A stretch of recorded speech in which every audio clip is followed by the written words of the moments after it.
Hello and welcome to Assembly Update. I'm Audrey Pitcher, here today with Assemblyman Jeffrey Dinowitz from the 81st Assembly District in the Bronx. Assemblyman, thank you very much for joining us today. Well, good morning.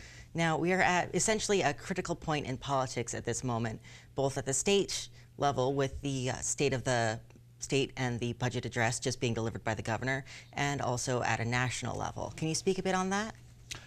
Yes. Something interesting happened the other day. The Democrats didn't cry. They weren't sore losers. They didn't commit crimes. That's what happened 4 years ago when the Republicans lost and when Trump lost. There was a peaceful transfer of power, the way it's been for our entire history, with the exception of Trump in 2020. And I'm not happy about the election results, but I mean, we have to be honest with ourselves. Trump won. He won by a super landslide and has a huge mandate, or so he says. But if you actually look at the election results, it's true that he did win a large number of electoral votes because he won those 7 swing states by this much. But in fact, his popular vote victory, and he did get a popular vote victory, was one of the smallest in recent memory, in my lifetime, in fact. I think overall he won by 1.5 percentage points, which, you know, a win is a win and a loss is a loss, but that's not a big win. In my life, I think the only elections that may have been closer were Kennedy-Nixon, and I don't really remember that, and Gore-Bush. Nothing was closer. So he won. He's the president. Mandate, I don't know about, but they'll certainly try to claim that. But here we are. He's, as of the 20th at noon, he's the president.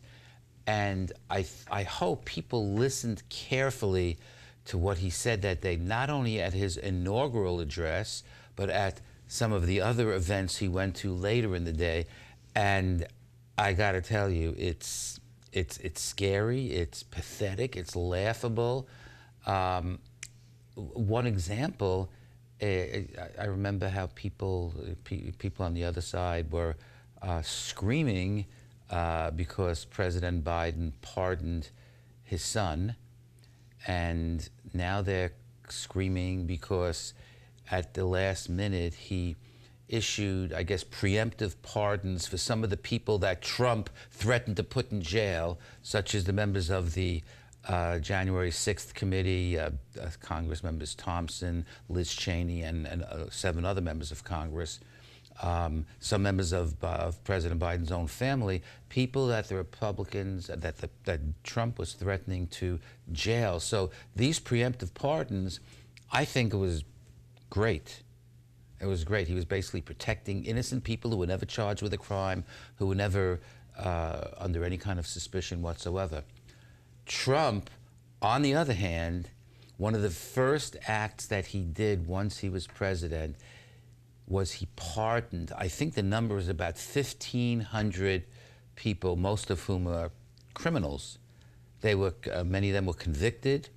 They were part of the January 6th coup attempt, the insurrection. And some of those people were people that attacked cops, that assaulted cops, that hurt and injured cops. And these are the people that he pardoned. You know, it's interesting. We had a few years ago some people around the country, including people in my own district, who were supporting what they refer to as defund the police, which was, in my opinion, was a horrible position to take. I mean, these were people that were essentially calling for huge cuts to the NYPD. And some of the people in my district now probably still support that. They don't talk about it much. Some of the people may have even scrubbed things off their Facebook pages and the like because they're embarrassed by some of the positions they took. But the Republicans always try to associate Democrats with being anti-cop. Well, it's pretty clear who is anti-cop, anti-police. President Trump. How do you excuse people who engaged in that kind of activity? And yet, his supporters will defend it. They will defend it because they're part of a cult. It's like they're under some sort of trance and under his control, it seems. They will defend that.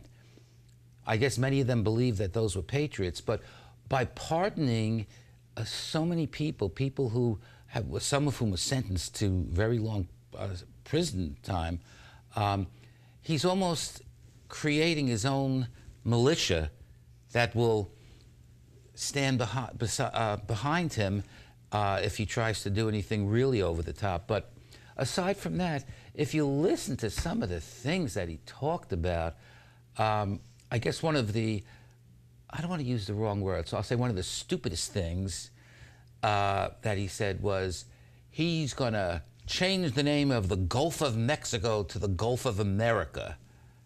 Really?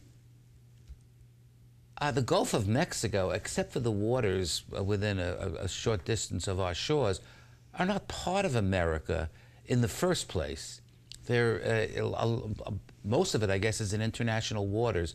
So how he thinks he's changing the name of the Gulf of Mexico, that's really one of the important things that he thinks needs to be among the first things that he does. And what good is that anyway? Like, who cares? Who cares? The Gulf of Mexico has been the Gulf of Mexico for a very long time, and I'm pretty sure that no one's been harmed by that.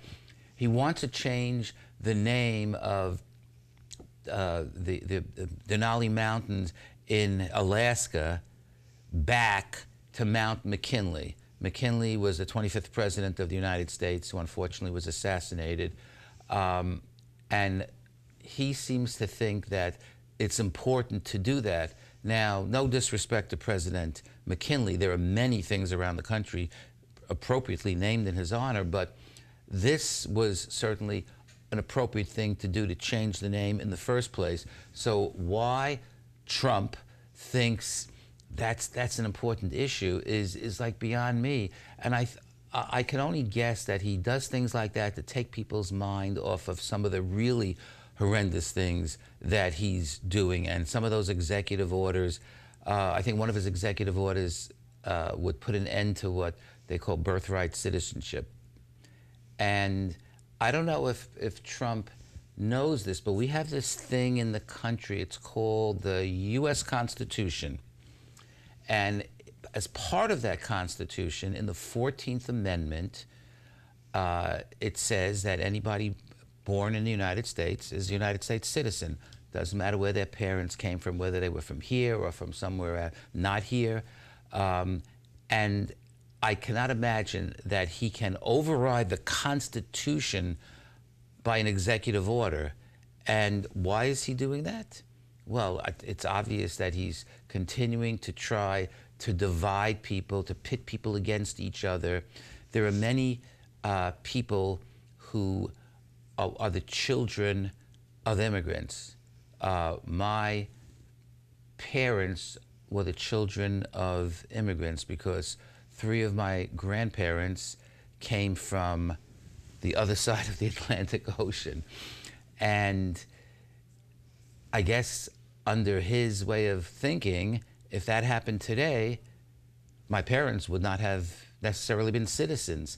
And why would anybody want to do that? That's people are not going to support that. Even people who are essentially anti-immigrant, I don't think would support that. And I cannot imagine that even this Supreme Court would support him on that. So he's doing it for another reason, because I can't imagine that he's, well, that he's stupid enough to think that he can succeed in this. And I don't think he's stupid at all.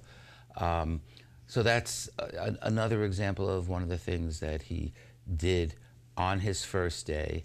The continuing attacks, personal attacks on some of his political opponents. You'd think on the first day that the new president would want to bring people together and unify, but that's just not his outlook. He talked about, and I don't want to get the words he used wrong, but essentially in the speech he talked about taking over the Panama Canal. Now, you could argue that the U.S. made a mistake, made a bad deal when the canal was signed over to Panama, and I'm not saying that that's the case, but that was done, and that was done nearly I guess it was between 45 and 50 years ago, and now he wants to take the Panama Canal, and then this business about Greenland. Now, they moved the inauguration indoors, so Mr. Tough Guy thought it was too cold to have the inauguration outside. I could understand that. It was very cold that day. But if he can't take the cold in Washington, D.C., I'm pretty sure Greenland is not the place you want to take. And that's what he's talking about. Denmark, which I don't know what the right word is, owns, but Greenland is a territory of Denmark. And Denmark is one of our closest allies in NATO. And he's picking a fight with Denmark over Greenland? And then what he's talking about with Canada, I don't think he mentioned Canada in his speech. Canada is perhaps our closest ally, certainly our largest trading partner. And again, he's picking a fight with them. Now, what's the reason for all this? I mean, I can't believe he's totally demented, so he must have a strategy in mind. I said totally demented. And there were many other things in his executive orders that he did on the first day. Many of them will be contested in court, but some of them he's going to get away with it. You know, he is the president. He has the authority to do certain things. I mean, some things have to be done through the Congress, some don't. And he's already trying to conduct a major purge of the various federal agencies. Anybody who doesn't agree with him and his policies, they have to go immediately. And I think it looks like he's going to try to get rid of people who are civil servants, not just political appointees. So it's going to be a long 4 years. We have, I don't know, 1,500 days left in his term. And then let's see, tariffs. Okay, I mean, I think we know the history of tariffs in this country, and it hasn't been very positive. How that'll impact the economy? Will it exacerbate inflation? We'll see. And of course, some of his cabinet appointees, some of them haven't been confirmed yet. You have Robert F. Kennedy Jr., the anti-vaxxer. You have Tulsi Gabbard, who was an admirer, as far as I've read, of Assad in Syria, the recently toppled dictator, and other people that they've appointed. So I think it's going to be difficult, but I think what people have to do is they have to organize, they have to support the administration when it's appropriate. I mean, then they can't be 100% wrong. We are definitely looking forward to the legislative session as it pertains to the national scale, and we look forward to talking with you more about that later. Yes. All right. Have a great day. Oh.